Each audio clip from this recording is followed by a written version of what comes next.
Games Workshop has a big problem, and that's not only the inflated prices for plastic, which are a big problem, but that aside.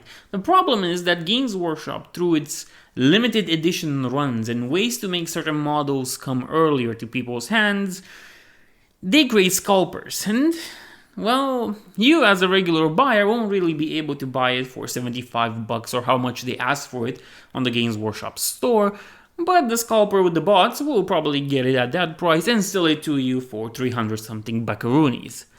The problem is that Games Workshop, like most companies, don't really have an incentive to stop this. You see, at the end of the day, the same situation happens with the PlayStation 5. How's those exclusives coming along, huh? Anyway, it's the same problem. At the end of the day, companies have no interest to stop it because they are still making their money. They're making their bang back for their bucks. Or was it the other way around? Who cares?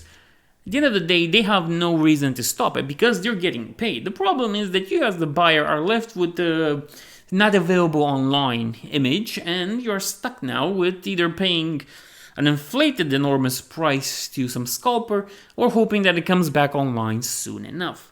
There are ways to stop this, of course. There are always ways to stop this. But the ways to stop this don't really help the companies, not even Games Workshop. Because Games Workshop, the same way as Blizzard, F you Blizzard, they work on the idea of the FOMO, the fear of missing out. The way they're trying to sell you stuff in a limited run time to get as much money from you as possible. Now, this is a thing that started, I think, originally with mobile games, gacha games, and so on, because, it creates a good environment to span whales. The more whales are spanned, the more you can get their money. I think it's spawn whales, whatever. The idea is that at the end of the day, the company makes a profit, and they have no interest to solve it, because solving it really works against you. Sure, Games Workshop would love for you to spend 300 buckaroonies on the miniature on their own site, but the problem is that they know they can't really ask for those prices. Though when you look at a Warlord Titan made out of resin, they have done worse. That aside, there is a simple way to stop this if there is a willingness to do it, and that's simple. Make it available for everyone. Print a lot of it. Don't just resume to 200 copies. Make 2,000. Make even more than 2,000. Make 20,000. Make enough copies that your fan base would enjoy to have. Of course, this comes with the problem that they won't make as much money as quickly. Because here's the thing. If the Lion, and the box said that the Lion came in with the 3 Blade Guard veterans, really, that was still a bad idea. I still think that's a very bad investment. But whatever. If they make a bunch of those, then you have no reason to buy the Primarch separately. Remember an important thing. Economically, the Blade Guard veterans have paid for themselves already at this point. I think everybody has them. No, that's into Primaris, I guess. Everybody has them. They pay for themselves. The Lion needs to pay for himself. So at the end of the day, when they're selling you the Lion in box with the Blade Guard veterans, you're just paying an extra cost for the Lion. Which, okay, sure, it gives you the ability to get it faster, but it still creates the problem that it's a limited run edition. The more of these runs that you have, the more scalpers appear. Isn't that the first time that I went to the Games Workshop store and found myself in an interesting position where the page says, not available online? And that happens quite a lot when it comes to new releases. This is something that, of course, as I said earlier, can be easily stopped by making a bunch of copies. Of course, that's a problem because no company wants to do that out of fear of getting too much stock and they don't sell it that fast. Also, it creates a problem because at the end of the day, it's too much money investment for not as much as a guaranteed run. For example, 200 books of the new Lion book, the special edition ones with the harder cover, make more money than 2,000 would make. Why? Because the more you limit something, the more easier it is to get people in to buy it as fast as possible. It doesn't matter if those people are real or they are bots created by somebody that wants to profiteer off of this.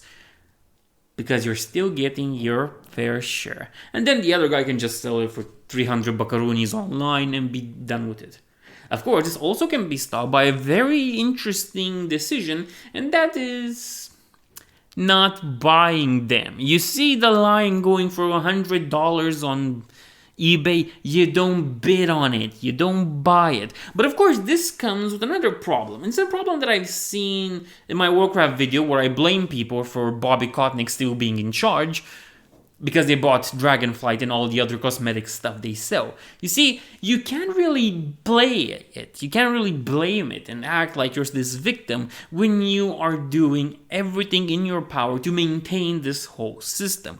It's very easy to just continue buying the overpriced miniatures and complain about scalpers, but here's the problem. You're the one that's putting money in the scalpers pack. The same way, the people that are buying Dragonflight are the ones that are keeping Bobby Kotick in charge at Blizzard.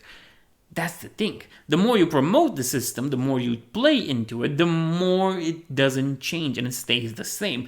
Of course, this might stop the scalpers and will make Games Workshop make more books, but at the end of the day, I think I myself and people would be happy if those books would get into the hands of real fans, into the hands of real buyers, than into the hands of a scalper that wants to sell them for an overcharged price. Then again, we're talking about Games Workshop, so everything's overcharged at this point. But still, let's not deviate from this. It's very important. This problem that you stop buying from scalpers is not something that can be solved. You see, I know the faults of the human nature. I went through them myself when it came to World of Warcraft. People will not give up on something they are passionate about, addicted to, I would say. And that happens because as humans, we want that thing. We know we need it. And so there's the same mentality that applies to whales in mobile games and in gacha games. They go for it and they buy as much as they can, invest as much as they can to get the stuff that they want. The problem is human mentality, and human mentality can never change. That's the very reason some guy bought a bunch of hand sanitizer in America and then sold it at an overcharged price. Because people were willing to buy it, and there were people that bought it. Now, I agree, those people, scalpers and all that, they don't really should be sent in jail for participating in this capitalistic system. The problem should be into the hands of those that are willing to do this, like the store owners or the people that are making the product. Of course, the hand sanitizer problem got solved pretty quickly because there's a bunch of hand sanitizer in the world. I have a few bottles left in my house right now, big ones. Boy, was I dumb. Anyway, the idea is that this problem can be stopped as long as the company responsible wants to do it. To put this on the human nature aspect is going to be hard. It's the same way you can't really make a proper boycott against certain products. Though proper boycotts have worked before. Hello, Bud Light. You can't really do it because most people are not willing to give up on it unless it's something truly insulting. For example, all the people that complained about the whole Warhammer Plus destroying fan creation and stuff, do they still buy miniatures? Are they still into the hobby? Well, if you look at some Twitter profiles, you will see that there are people still in that. They really haven't worked on that boycott thing that much, did they? And that's the problem. To try to solve it on the human nature side is impossible, because people will always work against their own interest at some point. Certain points in life, we all have done it. I can guarantee you that. I know I've done it myself quite a few times. But to work on the company side is the easiest part and is the most beneficial. Imagine this, charging whatever the price was for the Blade Guard veterans and the Lion, but you can always get it. Man, you know what? I probably would have bought it with the Blade Guard veterans, because why not? I don't really have any, not that into Primaris, but it's cool. I get 4 miniatures, of which one I really want, and the other 3 I can just burn them or do something with them on a video. Nevertheless, it is an easy and solvable problem that could have worked for Sony, for a bunch of other companies as well, but they have no interest to do it. And while this problem still persists, I don't see that there will ever be a solution to it. No company wants to be stuck with, too much stock and they can't really sell it. No company wants to give up on the initial money they could make for the possibility of more money. You see, the problem with the possibility of more money when it's not guaranteed, like making more special edition books, is that you don't know for sure that you're getting that money. Sure, make 200 copies and you know you are making your money back. Make 2,000, then it becomes a little bit riskier.